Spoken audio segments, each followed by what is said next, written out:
Angeles. It was not a good sign. But the Broncos seems like they circled back and probably changed their tune on what they were initially wanting to pay Evan Engram. Yeah, more than likely, Zach, that's the case right there. It's like, hey, we made a mistake. We apologize. Please come back. Baby, come back. We'll give you a little bit more money. We'll put we'll put a cherry on top and make you happy, but we need you here. We believe that you're a joker. We believe that you can help us win, and not just win, help us make noise in the playoffs. Bo Nix would be really happy to have you in the building again, and let's get something done. Denver gets something done with Evan Engram, and the rest is history. We have our joker in the building, guys. I wonder how far off the initial offer was compared to what Evan Engram ultimately got. Oh, because the deal is for, and like we did guesses here behind the scenes, like our the members of our show, yeah, and we were millions of dollars off from both the total amount, but particularly the guaranteed money. Like I projected or predicted Evan Engram to sign a 2-year, $18 million deal with $10 million guaranteed. He goes 2 for 23. Well, what's a low ball deal? What's a low ball deal to you? Good question. Maybe it sounds like the deal that I predicted that he was going to get. I mean, think about compared it. to this, if Denver wanted to get something done, if Mike Gesicki would have hit free agency, well, I'm trying to think what that would have looked like. And if they feel like he was number one and they were going to pay Mike Gesicki a certain amount, Evan was going to be number two. Evan ends up wanting the same money as maybe Mike Gesicki or close to it, and you get lowballed. How does that look? You know, I'm just like spitballing. Obviously, they lowballed him the first time he was in town. Definitely. That's why you leave. Yeah. Well, according to his side of his camp, it was a lowball. Yeah. I mean, what else was there? He didn't like the vision. No, that doesn't make sense. He wouldn't circle back and sign. I believe he would love it here. Yeah. You got a young quarterback. You guys just won, all right, the most games since 2015. You are in the playoffs, and it's looking bright here in Denver. Why would you not want to be a part of this? And Sean is a really good offensive coordinator when he has all the pieces that he needs. So I'm excited to see what Sean does with someone like Evan Engram. I'm excited to see what Sean does with a better running back. I'm excited to see what Sean does with Cortland Sutton and Bailey and Marvin Mims back together again for another year. Totally. This is going to be a fun year for the Denver Broncos offense, on top of the defense still doing their job, trying to hold that top 5 status again. You're right. This is really exciting. It is, because you already have a collection of players that are ascending on the offensive side of the ball. You already have an offensive line that is the highest paid and arguably the best offensive line in professional football. And if they're not, they're somewhere in that conversation 3 to 5. You have the young quarterback who immediately passed the eye test, the toughness test, the CEO test. I mean, Bo Nix.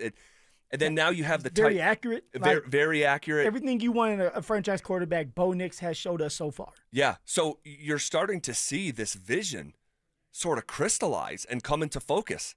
Now, it's got some ways to go, I think, at the wide receiver position and the running back position. We can talk about that here in a second. But, like, checking this box that the Broncos have not been able to check in years. And they tried. I mean, no better attempt at it than drafting Noah Fant in the first round, which, by the way, I don't know how closely you looked at our notes today. Like, I was going to be asking you. Yeah. Like, I saw it. Do the Broncos big X on it too? No for Fant. No for Font. You did call him Font for a long time. I used to call it to his face. He never corrected me. So yeah. You know, when you came in here, you try to correct me. I'm like, well, Noah himself never corrected me, so like, what's the deal? Well, maybe he was scared of me. Maybe so. We used to have Noah on once a week. We had the Noah Fant show. Noah likes to talk. But we oh my gosh. Not yet. Noah likes to talk, doesn't he? But I was going to put that out there. Like, hey, you know, Noah is a big athlete. You know, he's got a lot of flaws to his game, but he's a runner. He's a thoroughbred athlete, which is why he got picked in the first round. It's never really panned out for him in the way that probably even he wanted. But I was like, hey, maybe Sean Payton can put him in this system and work differently here with someone like Sean, who's an offensive minded coach. Yes. Than someone like Vic Fangio who strictly just Yes. said, hey, I'm defense. Yes. Pat Shurmur, this is your job, and I'm not going to mess with you. That was the case with Vic. Yeah, and you would know Noah's limitations coming into this experience and try to get the best out of the stuff. He'd like, okay, we know what you don't do well. Like we know that. You're not going to break a tackle. You're not going to Damn, be Zach, tough on the line of scrimmage. If you can't be tough and break a tackle, that's football now. That's like the number one thing you have to have as a tight end. Yeah, but if you're a big physical athletic runner, then you could say, okay, there's not those guys like growing on trees, which is why I did go in the first round. Like maybe Sean can find a niche for him. That was my mindset coming in here today. And then it was like, hey, if you can't figure this Ingram thing out, you need to pivot and rethink how you're going to address the position. And I was thinking, pick up the phone and start to call and make a trade. Make a trade. And I'm with you on that. If we didn't pick up Evan Engram, by the way, great pickup. Everybody should be happy. I was going to go down the road of, hey, let's trade for a tight end. Let's trade for that tight end because of how important that position is, how important it is to Bo to have a tight end that you can rely on. But now that we have Evan Engram in the building, and he is a bigger body, he can stretch the field. The mentality is a dog mentality, and I don't want to say that loosely because I feel like the dog mentality is said a lot out there. Just throwing around a little too much. But he's very aggressive. Yeah. And he will demand the ball. He will break tackles. He's going to be an impact player right away, which we talked about yesterday. Evan Engram is that guy, guys. And I'm happy he's a Denver Bronco. I'm excited for Bo Nix. Bo Nix should be excited. Let's Bo. Oh, man, this is fun. Someone on the RamosLaw.com text line. Guys, and if you have an opinion on the signing or a forecast, what it could look like, maybe there's a reason that you don't like it, we're open to anything on the RamosLaw.com text line, 303-713-1043. Throw your name on it. Would love to give you a shout-out. Someone says, so now the Broncos need to trade up and get Ashton Jeanty. And I don't think that's going to happen. Would you be okay if they did trade up to get Ashton Jeanty? I mean, that Phil, sounds great. No, I don't. I would not want them to do that. Right. Me personally, because I don't want to. I think to get Jeanty, you're going to have to get into the top 10, and that's just too rich. The Broncos have made a living giving away their draft assets, and that's truly the way to build your football team. That I've been saying for years. The draft is the lifeblood of your franchise. Once in a while, they get lucky when an undrafted player picks your organization to come play for. So tell me this, though. What if you could fast forward time? I was going to say rewind. You don't want to rewind. Fast forward time, and Jeanty ends up being like Christian McCaffrey and Saquon Barkley. And then you can come back. Like, you're in the future, you come back. Would you trade up? Would you then trade up for him? So we basically, he hits. Yeah. Because it's a risk. Anytime you take a risk, whether you trade up, whether you stay there, whoever you draft in the first, second, third, fourth, fifth, even undrafted, it's a risk that you're willing to take, that you hope hits. Somebody has to hit. So I know I've been to the future, and I'm coming back. Yes. Hairdo different and everything else. Hey, it's different lifestyle like, in the dude, future. Jeanty is Barry Sanders. Or he's really good. Emmitt Smith. Yes. Right? He's been comped as Saquon Barkley, Emmitt Smith, Superman, Batman. Flash. He has a speed, like everything. Yeah. Gosh, I mean, you would have to, right? If you're telling me you've been to the future and Ashton Jeanty is going to be what the people who are highest on him expect him to be or think he's going to be, and you're talking about pairing that for the foreseeable future with your young quarterback, Evan Engram as a tight end, Cortland Sutton, Devon Vele, and dare I say, Cooper Kupp. Oh, here we go. Cooper Kupp, Come on, who was released this morning. He was released. And I think the Broncos need to get involved with that. I really do. We're going to have that conversation. Put a pin in that. Because I think it works on multiple levels. I think it works on multiple levels. It sounds like we're playing fantasy football right now. We're wishing for all that, but guess what? This is what happens when you're not in cap hell. That's right. This is what happens when you have a coach and you have a general manager that want to be aggressive and they want to be successful and they want Bo to be successful. You start putting pieces around him and on the other side to help him out as well so that you can be successful. But you need a running game, Zach. Totally. None of this works. You still have a tight end, but none of this is going to work. And we talked about this throughout the whole entire month of, hey, a running back is priority. You need a run game. You have the tight end now. And so that's why I asked, hey, if Ashton Jeanty is that guy, and you know that he's going to be similar to a Christian McCaffrey / Saquon Barkley, Yeah. and he can make a major impact, would you trade up? This is what it's all about, right? Finding that guy that can hit and winning. I would want to see him fall out of the top 10 because you are going to have to, going from 20 to who's mocked. We've seen the Raiders mocked taking Genty, right? Yeah, at 6. They're picking at 6. To go from 20 to 6 it's going to cost you your 20th overall pick this year. Yep. It's going to be your first round pick next year and probably another second round pick.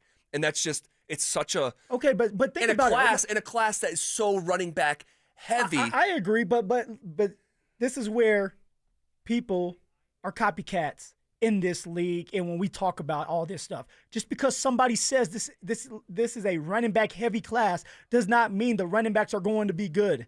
That happens every single year. It happened with me when I came out, and all of a sudden you look up and half the running backs are not there after year 1. So you have to be careful what you say because yeah, it looks like a running back heavy class, but what type of running back are you looking for? Number one, and who truly is an elite running back out there? Not just a running back that can carry the ball a couple times and get a couple yards. Who can be an impact player that can take it to the house any given snap? Yeah. That's what you're looking for. But again, here in this exercise, we're talking about we're going to the future and knowing that Genty's going to be that guy. Exactly. Like, yeah, if we had that information, then yes, you move up to 6. Well, the reason why I asked that because is 3 years Sean, from now, it's not going to matter if he's that guy. No, I agree, but see, Sean has done it before with running backs. He has drafted Reggie Bush in the first round, second pick of the NFL draft. He's willing to do that if he believes that there's a vision there with the running back. That's why I asked, hey, would you be okay if Sean moved up in the draft? And we also saw the Saints move up a bunch of picks for Marcus Davenport out of University of Texas San Antonio, and it failed miserably. And when you miss on it and then you don't have the draft capital, it's just my preference would be, again, in the mental exercise that you outlined, of course, go get him. If he's the next Saquon, go to number 6 and get him. Because if you hit on him, no one. Do you remember what the Falcons gave for Julio Jones? I don't remember. No one does. No one does because it hit and it didn't matter. You're right. And he's going to the Hall of Fame. You're right. And so it doesn't matter. So if you could ensure that the guy's going to be like a future Hall of Fame back, of course, go do it. But in this case, and we're if you're just joining us, it's a spinoff conversation from the Evan Engram news. Evan Engram is signing with the Denver Broncos, has signed with the Denver Broncos, 2-year contract for a total of $23 million, $16 million completely guaranteed. And then we're talking about, okay, now you check that big box at tight end. What's next? So if you're just joining us, that's why we're having this conversation about Genty. Because it's not just the tight end, though. When you're talking about the draft, Zach, you check the box with the tight end. You check the box with the safety. You check the box with the inside linebacker. So now you have 7 draft picks this year. 1 through 7 in the NFL draft you get to pick from, which this is the first time in a long time that the Denver Broncos have a pick in every single round. Yeah. And so you have, it's awesome. Exactly. It's fun. You have some room now that if you want to be aggressive and you believe that Ashton Genty is the guy that is going to be like Saquon Barkley and Christian McCaffrey, you have a little luxury to do that because you have the tight end now, because you have the inside linebacker and you have the safety. Yep. So now what? Well, look, I don't hate the idea. All right. It would be my preference to not trade up into the first round, use all those picks that you haven't had since Hector was a pup. Shout out Chris Marlowe, uses that on the Nuggets broadcast. You're in a position that you haven't been in many, many years. And I do not want to mortgage the future at a position that a lot of draft analysts who do this professionally say, hey, you can get one of these guys. And maybe it's Amarion Hampton at 20 from North Carolina. He kind of reminds me of Joe Mixon, right? Big body, fast, big lower body at that. And I would be happy if we can get him and we don't have to move from the spot that we're at and we're drafting at 20th. I would love to have someone like Amarion Hampton. Yeah. And so if you have your tight end now, you have your receiver 1 in Sutton, all right? Look at you coming around on Sutton. There's no there's no one right now who has a substance to draw from that is a true bona fide receiver number 2. Yeah. All right? That's why today's news of Cooper Kupp getting cut and the fact that he is going to fall because of injury, right? He's played 9 games the last 2 years. Not 9 games total, but 9 games this past year, 9 games the year before. In both seasons, last year and the year before, prorate his numbers I did this morning, he's on pace for 1,000 yards each season. The year before, he was on pace for like 1,300 yards. I know he's been banged up, and it's the Chris Godwin effect. It's the only reason that you'd be able to go get Cooper Kupp is because he's banged up. It's Dre Greenlaw. So you're getting a discount on him. I think he can still play. Prolific route runner. And if we went into the season, if we could just sort of play a little fantasy football with me. Well, it could happen. It can. If you're entering the 25 season with a top 5 offensive line, a proven wide receiver in Sutton, opposite of Cooper Kupp, with Evan Engram playing tight end, and a first-round running back, whether it's Genty, Omarion Hampton, or maybe it's a second-round back or whatever. Maybe it's a free agent back. Maybe it's J.K. Dobbins that you mentioned before. Dobbins, maybe Rico. it's Rico Dowdle. Dowdle. It's like, dude, you are humming. Well, the Chiefs should be nervous. The Chargers should be nervous. The Raiders should be nervous because the Denver Broncos are making aggressive moves. And I'm with you. You get someone like Cooper Kupp on top of having Marvin Mims, who you're putting all over the place like that baby joker, making sure that he's being put in right situations. Vele, if he could take that next jump, like, this is a scary offense. It can be. My question to you is, yeah, you pick up someone like Cooper Kupp. Doesn't that stunt the growth of Vele? Doesn't that stunt the growth of Troy Franklin, that you're trying to kind of emerge as that number 2 receiver, maybe number 1 as Cortland's out the door? Like, you drafted these receivers for a reason. Yeah. To develop. You draft to develop, and hopefully they stick for a little while longer than just 3 years. Yeah.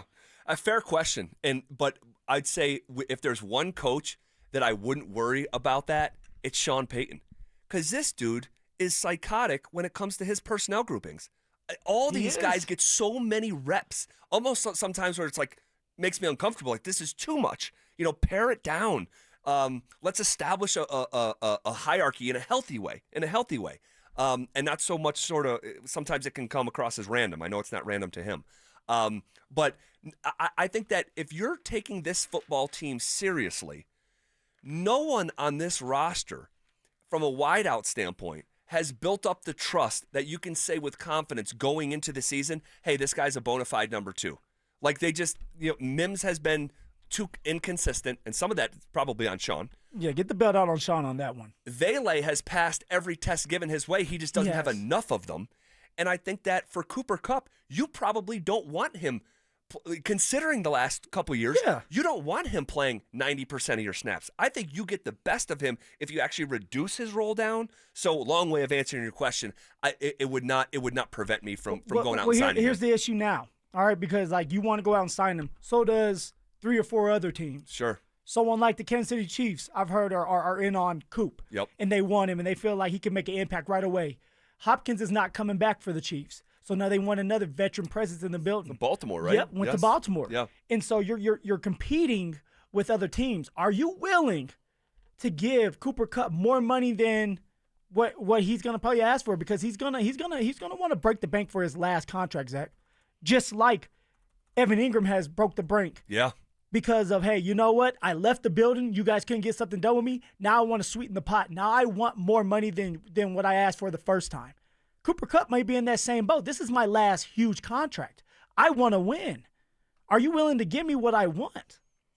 Well, are you willing to overpay for Cooper Kupp? That's my question to you. Yeah, that's the question, because I don't think it's going to be a massive deal.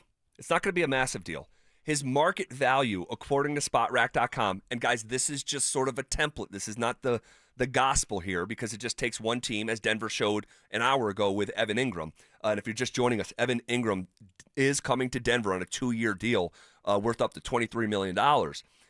Cooper Kupp's market value, according to SpotRack, is 2 years, $22 million, $11 million a year. That would make him, he wouldn't even be a top 30 paid wide receiver. So what would it look like if you had to overpay him instead of 11? Because you're going to probably have to overpay him. Yeah, maybe so. 2 years, $25 million, 12.5 per instead of 11. Maybe bump up the guaranteed money. The Broncos ownership group is in a position to. You must think that we have a chance to not just get to the playoffs, but win a Super Bowl. What do you? I thought that was your goal. My goal is to win a Super Bowl, but to you, your goal was, hey, it has to make sense, and Are we there yet? I've asked you multiple times. How many pieces do we need to win a Super Bowl or get there? Yeah. And you said we're just not there yet, correct? And I agree, we're not there yet. Yeah, in general, and the NFL's crazy, so we've seen crazy stuff happen. Giants get in as a wild card, go win the Super Bowl. I would say they're not a Super Bowl contender this coming year, but the following year they can put themselves in that conversation. And I think a guy like Evan Ingram on the second year of his deal, Cooper Kupp on the second year of his deal, Cortland Sutton probably has a new deal, right? You think that's going to get done? Of course, the deal is probably coming. So, I mean, and Super Bowl aside, I just you have an opportunity here while Bo is on a rookie contract to do some stuff that you won't be able to do in 5 years. San Francisco 49ers were able to do that with Brock Purdy. Yep. And that looked Purdy. It did. It did. And the Seahawks were able to do it with Russ. Yeah. And when you find that honey hole as a franchise, which the Broncos are partially in right now, they're really going to be in that position next year. I think now is the time to do a deal like Cooper Kupp when you might not be able to do it in 5 years. Look, Zach, I'm all for it. I just think that there's going to be a couple other suitors that are like, hey, look, come here. You're going to win. We're going to overpay you. And then for Denver, are you willing to go and match that? Are you willing to give Cooper Kupp an extra $150,000 or extra $1 million? Right? That's what it's going to come down to. Is it worth it in the end for a 31-year-old receiver? Yeah. If you don't get Cooper Kupp, I'm telling you right now, Zach, who they're going to probably try to target. And you're not going to like it. Don't say Amari Cooper. Amari Cooper. Dear mother of God. They're going to try to target a receiver that they know they don't have to overpay, a receiver that can still stretch the field. He's 30 years old. He still has some left in the tank. He used to be a great route runner, and he still is. You said used to be. No, he used to be really good. You're trying to pitch me now. Don't tell me he used to be a good route runner. He still is, but come on. He's not going to be what he was when he was 22. Right. But he can still stretch the fear, put some fear in a defense to where they have to stay back. He still can run great routes, and he'll be a great asset for cheaper than someone like Cooper Kupp. And a lot of people may not be on top of him, and so you're not having to bid with somebody, have a bidding war, and say, hey, I got to overpay you because of it. That's why I continue to say Amari Cooper. On top of that, he's a veteran. He brings that veteran presence. He can help Bailey. He can help someone like Troy Franklin with their route running abilities. He still can get the separation and teach the young bucks how to get separation. It's another weapon for Bo without having to break the bank. That's why I say what I say. I know for you, it's the drops. It's the drops. Oh, I was going to say, well, just make sure you're pounding the table for Cooper Kupp here. All right? Excuse me. You're pounding the table for Amari Cooper. We had Jerry Jeudy here, man. We're okay. And didn't Jeudy drive you nuts from his reliability standpoint? He drove me nuts for many different things. And, dude, by the way, Spot Rack has his market value significantly more than Cooper Kupp. More than Cooper Kupp. So what did you just say about Spot Rack? Like, hey, that's not the Bible? It's not the Bible, but when there's a difference of $7 million per year in the forecast, that's somebody significant. has to be willing to give you the $7 million. I just know, look, if I'll make a deal with you. They go Amari Cooper. Okay. We're doing Amari Cooper and Cooper Kupp. As I'm getting confused in my head. If they go Amari Cooper, you can never, ever, ever come in here and talk about him dropping the football. And we're pinning it on you. So, hold up. I can't. Number one drop rate in the last 5 years in the NFL is Amari Cooper, and you want to pay him way more than Cooper Kupp. He's not going to be the number one receiver. So I'm not expecting Amari Cooper to get 7 receptions a game. Well, he hasn't been the number one receiver. He doesn't need to be. We just need him to be able to put fear in a defense to stretch the football field. And so that can free up Cortland. It can free up Marvin Mims for the medium routes from the short route running game and all that. Like, that's what you're looking for, is just another threat. Somebody that Bo Nix can get the ball to if he's open. I'm not looking for Amari Cooper to be receiver 1 here. That's Cortland Sutton. And I'm doing the same thing with Cooper Kupp. I think it's a perfect role for Kupp. I do. Don't get me wrong. I do. He's just way more reliable. There's gonna be multiple teams out there that are gonna really want Coop. I don't think that's gonna necessarily be the case. Cooper Kupp. You're right. Yes. I don't think that's going to be the same for Amari Cooper like it is for Cooper Kupp. All right. Interesting conversation. Fun conversation. You guys want to get involved with it? RamosLaw.com.